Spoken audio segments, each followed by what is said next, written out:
Hi everybody, in this video we're going to talk about factorials. Have you ever seen a game or puzzle where you have to put the numbers in the correct order to open a clue? It's similar to a combination lock. The order must be perfect to open. The cryptex on the left has 8 wheels of numbers with 8 numbers on each wheel. If no numbers in the key are repeated, how many keys are possible? Well, let's start with the first wheel. There are 8 possibilities. But because we're not going to repeat any numbers, the next wheel only has 7 choices. Then we would have 6 choices, then 5, then 4, then 3, then 2, then 1. Each wheel has one less choice. In mathematics, we call this type of number a factorial. We use the symbol of an exclamation point after the number to signify this calculation. So n factorial is the number n we start with. Then we subtract down until we get to 1. So we have n times n minus 1 times n minus 2 all the way down until 1. It's important to note that these numbers are going to be whole numbers. So the smallest number we could have for 0, and we'll talk about what happens for 0 factorial near the end of this video, but note that we're only going to have whole numbers, no fractions, no negatives, no decimals.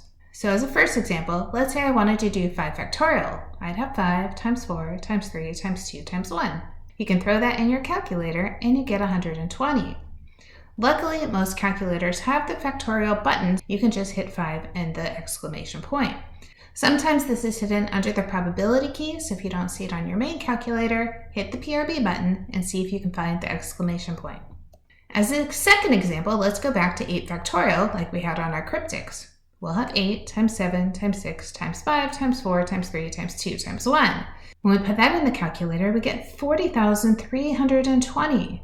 This shows us someone's not easily going to guess the code for this cryptex and why we need this many different possibilities for a key. It adds security. So let's look at another application. Let's say we had 4 people that are going to give a speech. How many ways could we line them up? We want to find out who's going to be first, second, third, and fourth. If we start with first place, there's 4 choices. Then we have 3 people left to go second, 2 people left to go third, and then only 1 person that can be fourth. 4 factorial gives us 24. But what happens if none of the people show up to give the speech? How many ways could we order the speeches now? Well, if you think about it, we have 0 people showing up. So there's only one way for the speeches to line up. We just won't have the speeches. That says that 0 factorial is equal to 1. This is a different kind of case, so notice this didn't follow our definition of the number times the numbers less than it. We didn't start with 0 and multiply by numbers less than 0. Instead, we just say, by definition, there's only one thing for nothing to happen. Nothing happens. Let's do one more case that says, how many ways could we line up 15 people? Instead of looking at 15 times 14 times 13 all the way down to 1, let's go to a calculator so I can show you how to evaluate it. I'll use Desmos as my calculator, so I can put in 15, and because I can type on my keyboard, I can just push the exclamation point and push enter. Notice it says 1.307674368 times 10 to the 12. That means I have 1.307674368, which is 1, 2, 3, 4, 5, 6, 7, 8, 9. So I would need 10, 11, 12. Zeros after need. This shows you how quickly factorials grow. Let me show you one more way to do 15 factorial on a graphing calculator. So here I'm going to put in 15.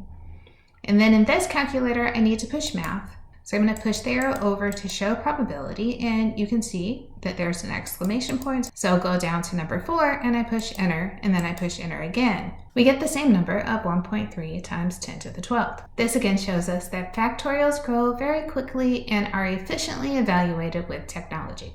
Good luck.